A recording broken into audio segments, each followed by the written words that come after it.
Much, Jenna. Great, awesome. Good afternoon, everyone. I'm so excited to be sharing with you regarding your mentoring and the work that you do. I'm Cheryl Moore, your virtual host for the afternoon. I am an education consultant, a pastor, a former youth pastor, a cultural revolutionist. I believe in viewing the world through the lens of cultural relevancy. And I've been working with the underserved population of youth and young adults for about 20 years. So if you're like me, I assume that you do this work because this is the work that your soul must have. So let me congratulate you on the great work that you do and the impact that you're making in our communities. Thank you so much for all that you do. I'm just going to spend a little bit of time tonight to talk about the power of relational mentoring, the power of relational mentoring, connection before correction.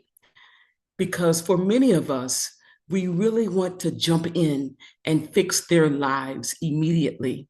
But before we can even gain the trust and gain their confidence in us, we've got to make the connection first before we begin the work of correcting the course of their lives.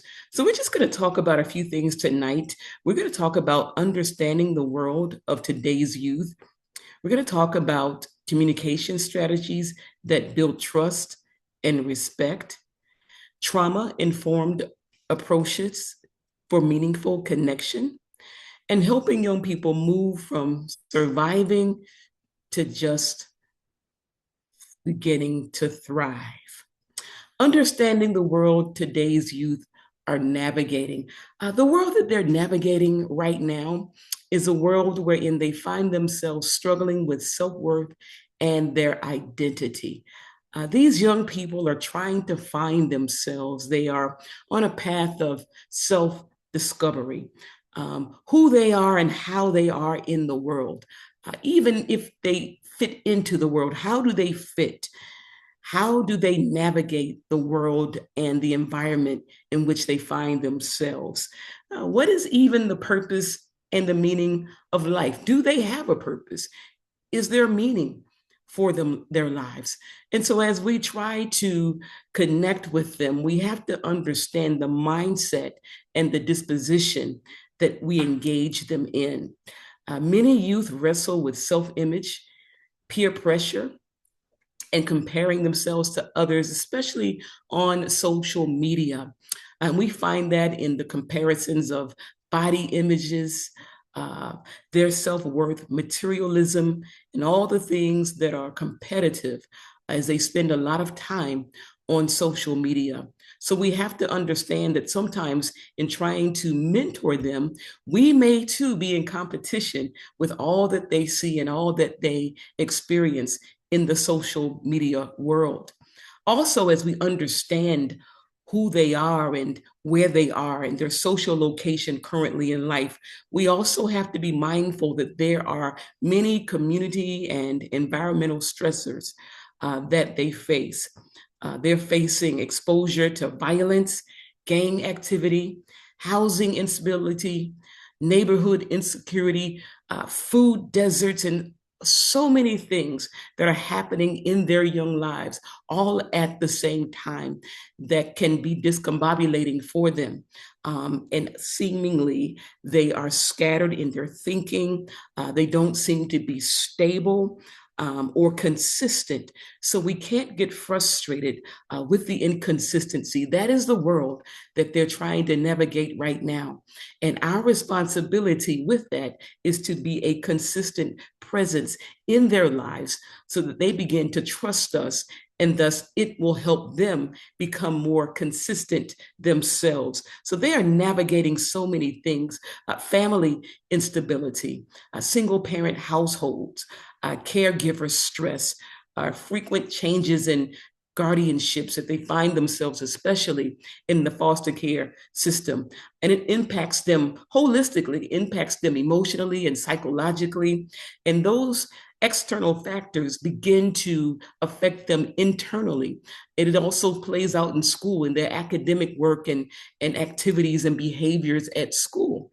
It causes them to have possibly some behavioral issues that actually stem from external factors that are affecting them internally.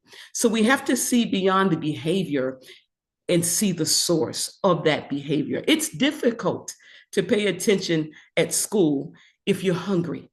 It's difficult to be mindful and to be active and engaged academically if you hadn't had any sleep the night before because of fighting at home. Or it's difficult if you're running and if you're hiding because you live in a neighborhood where there's a lot of violence and gang activity or gang recruitment activity, and you're trying to dodge the recruitment process. It's difficult. So those factors will play out in a multitude of ways in their lives, and especially where we engage them in the halls of academia. So we have to be understanding and view them through the lens by which they view themselves, and understanding the world that they are navigating or seeking to navigate today. Secondly, we have to begin to build communication strategies that also build trust and respect. Building communication strategies that foster trust and respect. One of the first things that we can do is practice active listening. Oftentimes, we are tempted to jump in with answers and resolutions and directives and instructions and advice. But I want to encourage us as mentors to actively listen first. Whenever you actively listen to them, it shows them that their opinions matter. It shows them that you care about what they think. It says to them that you value their input and that you trust that they know themselves better than you know them. We have to practice active listening, because oftentimes they live in a world where they feel as though their input doesn't matter. Nobody listens to them. Nobody understands them. And so they feel isolated, and they do things behaviorally that act out and overcompensate for the fact that they feel devalued. Active listening will show them that you value them for who they are. We have to give them full attention, validate their feelings, even if you don't agree, even if it doesn't make sense, even if you feel as though it's just totally out of line and out of order. Validate their feelings and avoid interrupting or rushing to give them advice. Listen to them intently, intensely, and intentionally, and help them understand and feel safe enough that they can share anything with you, and that they have the full confidence that you're going to listen deeply, that you care about what they share, and that you value their input. The next thing that we can do also is to ask open-ended questions. When you are engaging them or talking with them, and invite them into a deeper conversation with questions that can't necessarily be answered with yes or no. We want to engage them with questions that will cause them to pause and to think. We will build critical thinking skills by doing that, allowing them the opportunity to think about and help them to learn how to process their issues, their situations, what they're going through, how they are thinking and perceiving their situation. We will build in them the ability to process, coping skills, management skills, decision-making skills, and the ability to think critically about where they are, who they are, and the situation in which they find themselves. So let's ask open-ended questions that invite conversations that will not foster just a yes or no answer, or, young people, a shrug, or I don't know. That's their favorite answer. I don't know. So let's do that. Let's invite them into conversation. And you do that by, again, first of all, giving them your full attention and actively listening to them so that they feel as though you want to hear them speak. You want to hear their opinion. You want to hear their side of the story. You want them to feel safe to communicate with you about any and everything. The third thing that we can do is to be consistent in our communication, be consistent with our engagement with them. Please understand, and we know that they come from unstable environments, environments where even their relationships are inconsistent, inconsistent relationships with parents or guardians, inconsistent relationships with friends and those in community. They have to have consistency because for many of them, all they've ever experienced is inconsistency in their lives. We have to be consistent in our communication, in our engagement with them, regularly check up and check in on them, keeping our promises.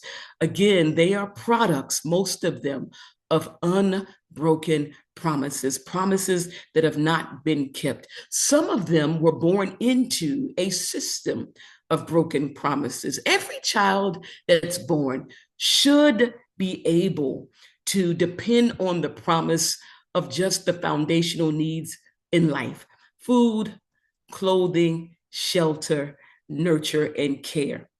But many of the youth that we work with and that we mentor find themselves born into situations where the broken promise of food, the broken promise of consistent shelter, the broken promise of nurture and care have already been their way of life before they even begin to really live. So please understand that we cannot afford to be another inconsistent entity or part of their lives. In order to gain and maintain their trust and their confidence in us and to build confidence in them, we have to be consistent. It builds credibility on our part, and it builds for them a sense of emotional safety. And sometimes that is the only safety that they have. And that is the safety of the consistency that they found in their mentors. And finally, as we talk about communication strategies that build trust and respect, we have to have a respectful, affirming tone. Speak with them in ways that will honor their voice, their culture, and their lived experiences.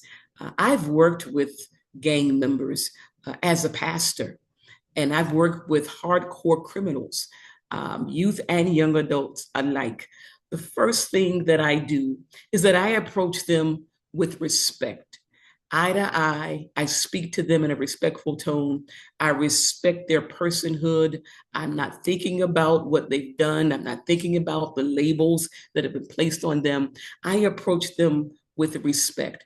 And these same individuals that I've watched disrespect so many others and act out in so many ways, whenever they come to my presence, the disposition totally changes. It is one of respect and honor because I honor and I respect them first. I don't come to them with a judgmental approach or disposition. I come to them in the fullness of my humanity, embracing the fullness of their humanity, no matter what their situation is, no matter the environment that they are in, no matter what their social location is, no matter their background or history, and understand that culturally, we are not all the same. So we have to be flexible in our approach in communicating and engaging with our mentees. That way we do honor their voice. That way we do honor their culture and we honor their lived experiences. So again, understanding the world of today's youth and how they are navigating this current world and in their communities. Secondly, building strategies that will help build trust and respect towards them and them back towards us. And then finally, trauma informed approaches for meaningful connection. I think I have one more after this. Trauma informed approaches for meaningful connections. We have to understand and recognize trauma responses. Some of the things that we call behavioral issues are actually trauma responses, responses to trauma. Sometimes it's overcompensating for the trauma that they've been through. Sometimes it's just acting out emotionally in ways that seem unseeming or out of order or unnecessary because it is a trauma response. So we have to understand that sometimes these responses can look like withdrawal, anger, silence, defiance. All of these can be coping behaviors or protective mechanisms, not disrespect. We can always interpret those behavioral responses as disrespect because then we respond out of a place of feeling disrespected when in reality, it was really a trauma response. So we have to begin to be patient and to recognize when they feel emotionally unsafe. Again, seeing them through the lens of their environment, where they came from, the inconsistency, the trauma that they may be going through, the abuses, and all these other factors that they carry internally that causes them to act out externally. And oftentimes, it's not that they're being disrespectful, they are just acting out their trauma responses because of what they're going through. So we must understand that. And secondly, I want to say to us that we have to be careful that we don't allow our own unprocessed trauma to be projected onto our mentees. I'll say that again. Many of us, even as adults, have unprocessed trauma. And sometimes there are triggers whenever we have an exchange or experience engagement with our mentees in certain ways, something that they may say, something that they may be going through that's reflective of something that you went through as a young person. And sometimes there really are triggers. We are human. And so we have to be self-aware enough to understand ourselves to the degree wherein if we are triggered, we don't project our triggers onto our mentees. I hope that makes sense. I want to encourage all of us. I think that every counselor needs a counselor. I think that every preacher needs a pastor. I think that every therapist needs a therapist. I wanted to encourage all of us who are doing this kind of work to make sure that we are working through however that looks, our own unprocessed trauma and issues in our lives so that we can be more effective as mentors for our mentees. So again, we have to recognize their trauma responses and not always receive those as disrespect.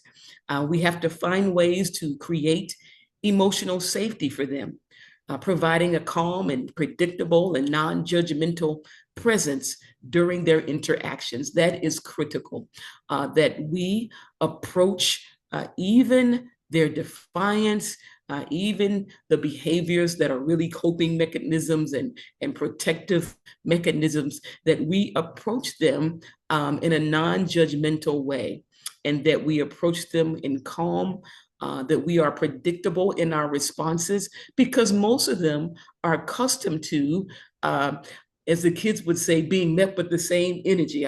Whatever energy you can give me, I'm going to give you that same energy. So the energy that they know is if they're acting out, the person that they're acting out towards are going to act right back to them. Trauma responses. Physical abuse is something that's a response. Perhaps there's a parent who feels disrespected because they are experiencing or the recipient of a trauma response. And so the response to that is physical abuse. So our mentees oftentimes are accustomed to, again, being met with the same energy that they give.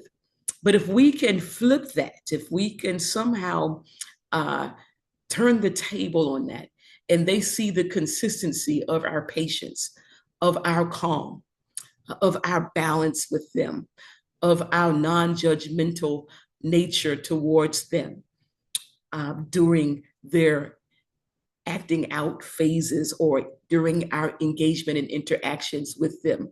It will build in them a sense of emotional safety, and we will begin to see those behaviors shift and balance out and change. Again, we have to also avoid re traumatization. We have to avoid re traumatization. What do I mean by that? First of all, again, that we don't project our own unprocessed trauma onto them. And secondly, by not forcing them to share painful experiences or pressure them through emotional disclosure or to emotionally disclose. Um, Sometimes it is not our place, and sometimes it's not the time to force them to share experiences that may be too painful for them to share. We have to be careful that we don't cross the line between being mentors and therapists. We are not their therapists, right? We can give advice, we can listen, and we can be there for them. But if they don't have a case manager assigned to them, or a therapist or a counselor, then it's time to make that referral above and beyond the things that we can handle or that we should be dealing with to a certain degree. And so we have to be careful that we're not trying to be their therapists. We are their mentors. And so there is a thin line there, of course. But don't ever force them to share painful experiences or experiences that they are not quite ready to share, or to pressure emotional disclosure. And of course, we have to report anything that's unlawful or criminal or abusive towards them, sexual abuse and physical abuse and things of that nature. We have to report that. But at the same time, don't force them to share painful experiences or to emotionally disclose if they are not ready or if they don't want to. Okay. And then finally, um, offering choice and control. Let them make small decisions for themselves. You can ask the leading questions, you can sort of lead them towards the appropriate and right decisions, but give them the power to make small decisions for themselves.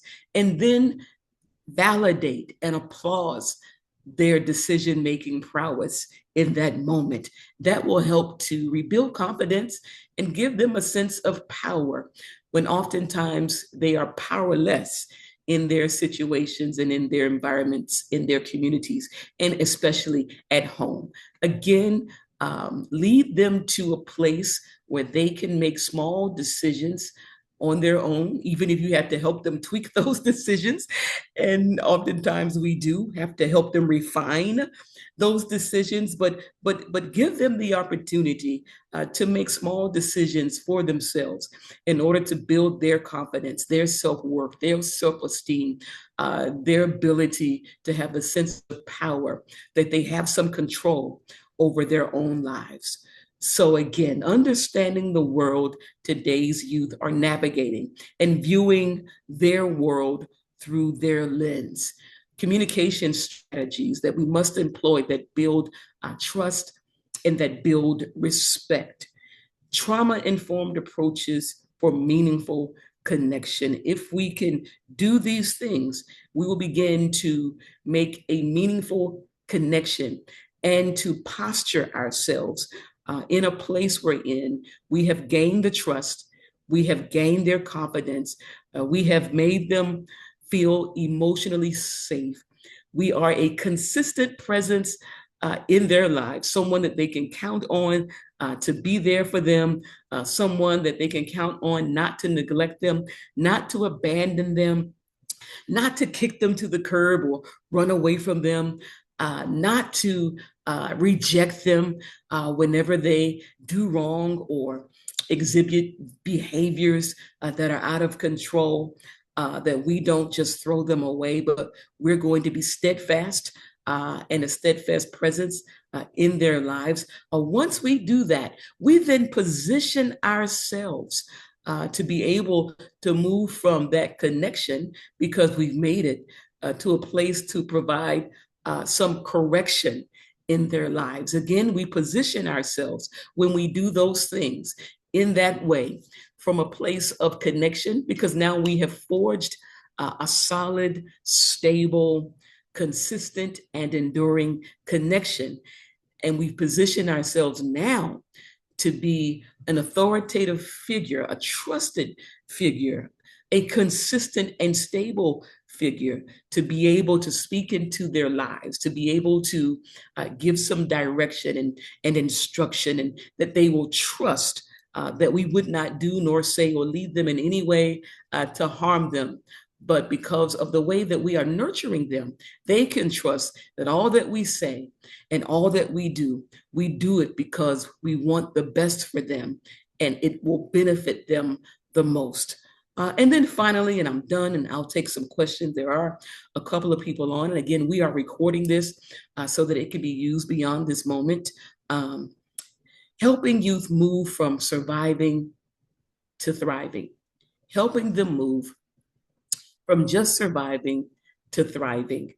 And listen, many adults are trying to move from surviving to just to thriving, from just surviving to thriving. Many of them, like many adults, are literally living in autopilot survival mode. Survival mode.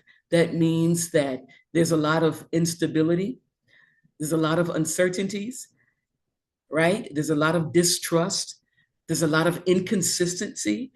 There are a lot of things that are happening to them and around them that aren't fair, right? That aren't their fault, that are a result of nothing that they've done, but just simply the environment in which they live, the communities that surround them. And so it is our job, and the way that we do that is to approach engaging and interfacing and interacting with them by the three aforementioned methods and modes that we just talked about to help them now move from just surviving to starting to thrive. But one of the ways that we can do that is by affirming their gifts and their strengths, affirming them. They don't get nearly enough affirmation. They mostly receive criticism, right? They're mostly devalued. They are mostly spoken to or approached in a condescending sending tone or disposition. But our job to help them move from just surviving to thriving is to ensure that we uplift them, that we affirm them, that we congratulate them, that we build them up, that we congratulate and affirm their strengths and their gifts. They all have gifts and abilities, something that they bring to the table of life, whatever that is. If the kid can rap, he or she is gifted, a gifted orator, right? Even if they sell drugs, that kid is a business person. Listen to me. There are skills and gifts that they have, even if they're channeled in the wrong direction. And even if they're using them to do the wrong things, they have strengths, gifts, and abilities. And our job is to see what that is and to try to pull those out of them and channel them in positive directions, but affirm them even in their wrong. Show them that even in the wrong, the ability and the gifts and the strengths that they have, and then show them how we can redirect those in positive ways. They need affirmation. They need us to uplift them.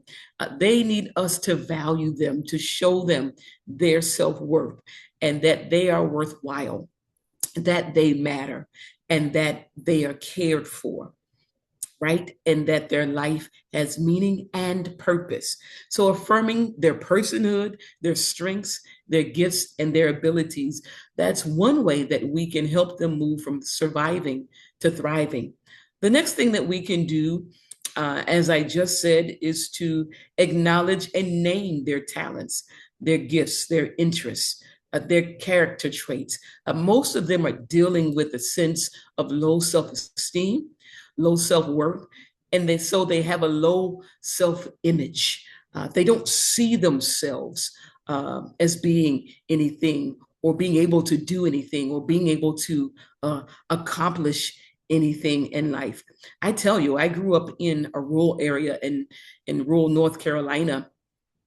Just right after desegregation, I was in kindergarten and I had a first grade teacher who was mean to me. She basically was racist. And she would tell me, I was one of two African American little kids in the class, and she would tell me I was ugly. She would tell me, I'm 6 years old, that I would never be anything. She would tell me this word, you're pitiful, she would tell me. And those words stuck with me. And those words stung and they hurt. And they pierced my soul. And to this day, I vowed as a 6-year-old kid that one day I was going to live my life not from a place of pity, but from a place of power. And I was not going to be pitiful. I was going to be powerful. Her job as my teacher was to affirm my strengths, my gifts, my abilities, to name my talents, to see my interests and my character traits, and to affirm those in a positive manner to help build me as a young person into the adult that I should become, full of confidence and full of ability and self-worth and self-esteem and a positive self-image. And she tried to destroy that. And I'm telling you, that it doesn't take much to destroy the minds and the mindset of our mentees. They hear that negative stuff all the time. I'm an English major, but I'm going to use broken English. You ain't never going to be nothing, right? Your daddy ain't nothing. You ain't going to be nothing. You trash. You ain't going to do this. You'll never do that. You'll never be this. You'll never succeed. You'll never, have a family. You'll never go to college. All of that. They get that on every turn in life, from home, from the streets, and some from people who have been entrusted to care about them and to care for them. They can't get that from us. We have to be intentional about naming their talents. We can't just see it. We have to say it. They have to hear us name it for them so that they begin to see themselves in a different light, so that they begin to internalize positive and uplifting things about themselves. And then that builds and grows in them. And they start seeing themselves in that image. Name their talents. Identify their interests and amplify them. Their good character traits, name it. Even a kid who talks too much, again, you would make a great attorney one day. You're just so argumentative. You're so persuasive in what you're saying, and always trying to persuade folks and even persuade me when I know you're wrong. But you have the gift of persuasive argument and explain what that means, and then you could be a great attorney. You could be a journalist. Those kinds of things. Name those talents. Help them see it. Name and those interests and help them see it. Name the character traits, even if they're using them in the wrong ways. Name them and help them see them in a positive light and how they can use them in a positive light, because you will show them what they do not see in themselves. And that is powerful. That is powerful. The third thing that we can do to help them move from surviving to thriving is exposure to new opportunities. Let me tell you this as well. Growing up in the rural South in the 70s as a kid, small town we're in, if you didn't go to the military or if you did not go off to college, your only recourse was working in the fields or working in one of two factories in town. One of them is no longer there. And that's it, or just doing nothing with your life, right? But I was exposed. My parents, especially my dad, made sure that I was exposed to things beyond where I was, that I was able to see things beyond what I saw every day in my life. And I tell you this, even if they don't have ways and means in which to see and be exposed to other things geographically, to travel and that kind of thing, we all have the greatest gift that God has even given us. And that is the gift of imagination. I would sit and imagine myself in other places and other spaces. I would imagine myself doing things that I couldn't do where I was. I would imagine myself in a different kind of world. I would imagine myself on a college campus. I would imagine myself doing some of the things that I'm doing now because I had the gift of imagination. That was a psychological and mental exposure for me. Give them, amplify, show them that they too have the gift of imagination. See yourself beyond where you are. See yourself doing more than what you're doing. See yourself having more than what you have right now. They have the gift of imagination. But we also have the opportunity even locally with them to introduce them to new things, to introduce them to careers and hobbies and new interests and experiences that broadens their minds and broadens their horizons and broadens their vision for their future, because many of them feel stuck and many of them feel like where they are is all where they're always going to be. We have to help them see beyond their current social location, beyond their current environments, beyond the communities that surround them, and show them through imagination and show them tangibly through the things that we can realistically expose them to, that there is life and a future for you beyond where you are right now. The next thing we can do to help them move from surviving to thriving is helping them with goal setting. We have to encourage them to set goals for their lives, to imagine, to envision themselves where they want to be, what they want to do. Well, then help them discover and figure out what they need to do to get there. What are the steps that you need to take? What are some things that you can start to do now to help you move towards the things that you want to do later, to be who you want to be, what you desire to be later in life? What are some identifiable, achievable goals that they can begin to do even right now? And then celebrate their progress towards that. Help them map that out. Write it down, and then put some action steps by those visions and goals that they have for themselves, and help them baby step by baby step move a bit towards being the person that they want to be, doing the things that they want to be, and being who and what they want to be in life. And then make sure that we celebrate those things. And then finally, modeling healthy behavior, right? We have to model healthy behavior. I said before that oftentimes they're accustomed to getting back the same energy that they give, or giving the same energy that they get.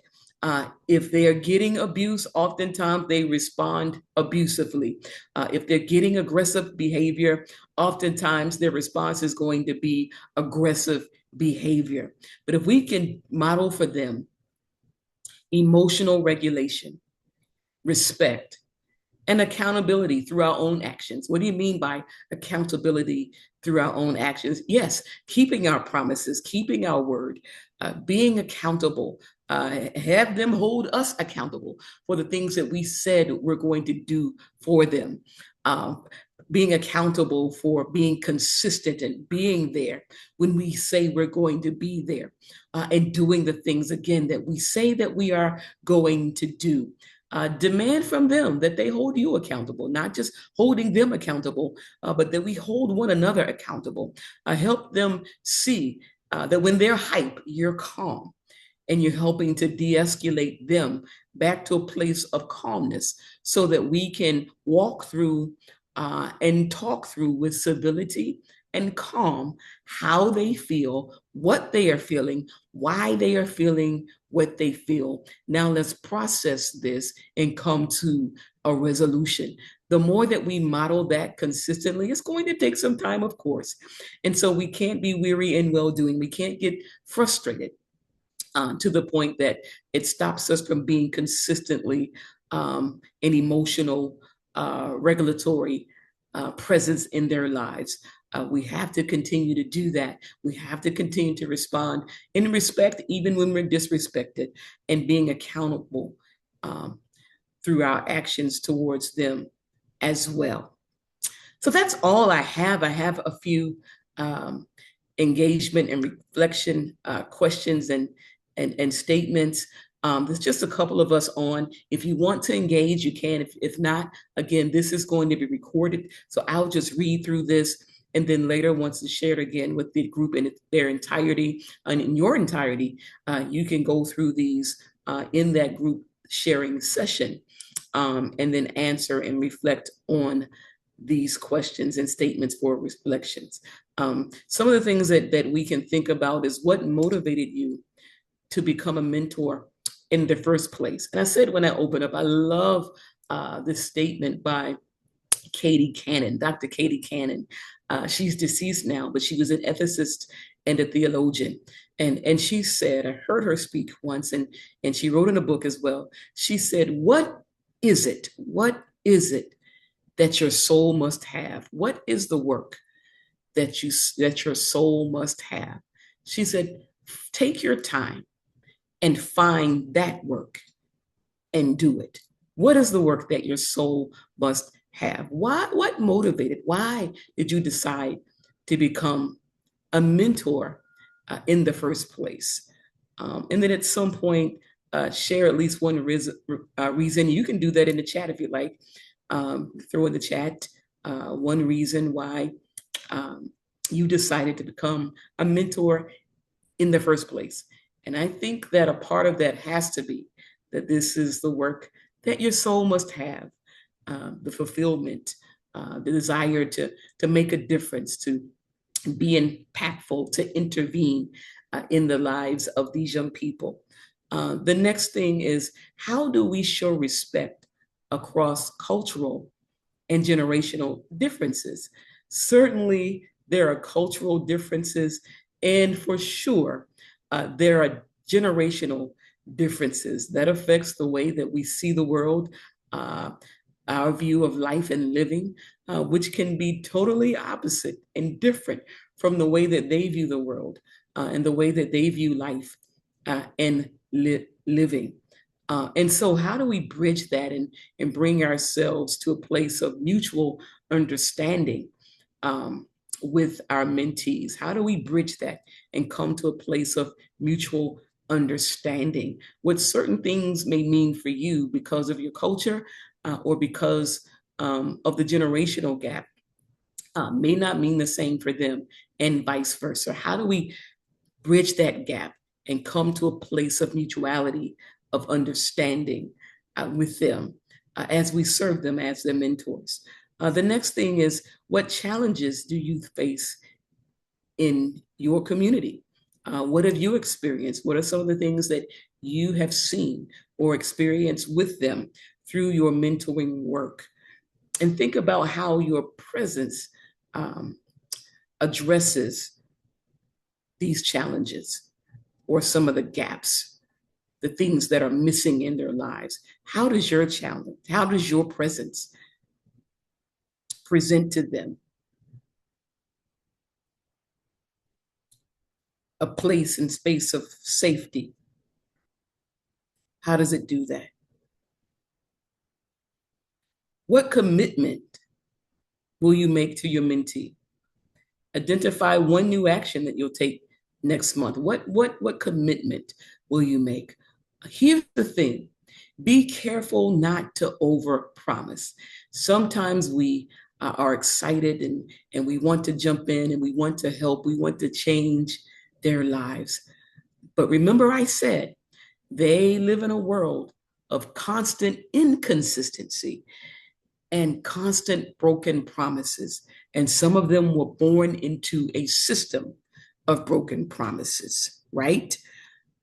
We cannot be another entity or person who lets them down, who breaks promises, who's inconsistent. So I want to challenge and encourage you, and you have to do this, to be realistic about how much of you can commit to them, right? Don't overcommit and don't overpromise. Be realistic about what you can do, to what degree you can do it, and be sure that you can uphold your word so that we are not another uh, instance of inconsistency in their lives. All right. So that's fine. Think about that and think about your commitment level and what you can realistically do. And whatever that is, that's fine. Just be consistent in doing it. Right. And that's the final thing right there. How will you stay consistent in your roles? Just kind of reflect on ways that you can maintain long-term engagement. And so that's it for us this evening and on this recording. Connection before correction, the power of relational mentoring, building that connection so that we position ourselves to be in a place, to be a positive influence, to help direct the course of their lives. Your presence matters. You matter. Consistency is more powerful than perfection in mentoring relationships. We will make mistakes. We will learn as we go. No two mentees are the same. We won't be perfect, right? But we can be consistent. Consistency is more powerful than perfection. Trust opens transformation.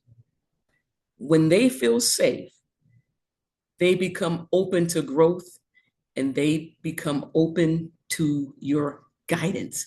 Because you've built that connection, you have also built trust.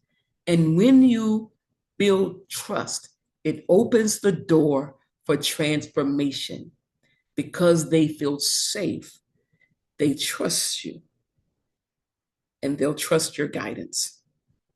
Relationships can change life trajectories. One caring adult can shift a young person's life. I told you that there was one teacher who tried to destroy me, and I'm just a 6-year-old kid. Well, in middle school, there was another teacher who had a profound impact on my life. She affirmed me. She showed me my strengths. She congratulated me. And she reversed the impact of what that first grade teacher did to me. She literally changed my self-image, my self-worth, the way that I saw myself, and the way that I then saw the world. She literally changed my life. You don't know the one young person whose life you will change just by being present and consistent. You could actually save someone's life just by being present and consistent. Your relationship, your connection can change the trajectory of their lives. Stay connected to program support.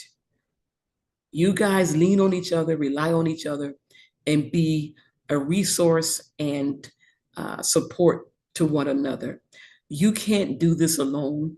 You need time to de-stress and to debrief, to share grievances and your challenges, as well as your successes and your joys, to be able to share that with one another and to get advice from one another and instruction maybe from one another, and at least listening to one another and leaning on one another is going to be important. Don't do this work alone, but use each other as a resource.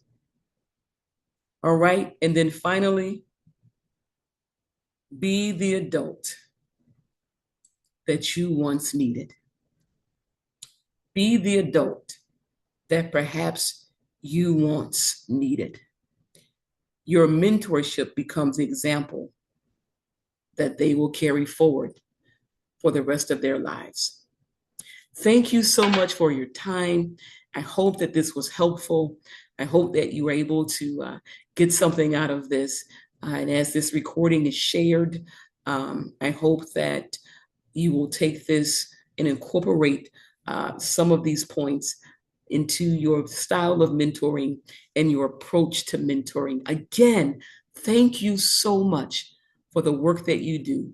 Thank you so much for the impact that you are making. Thank you so much for intervening in the lives of these young people. Take good care. Thanks again.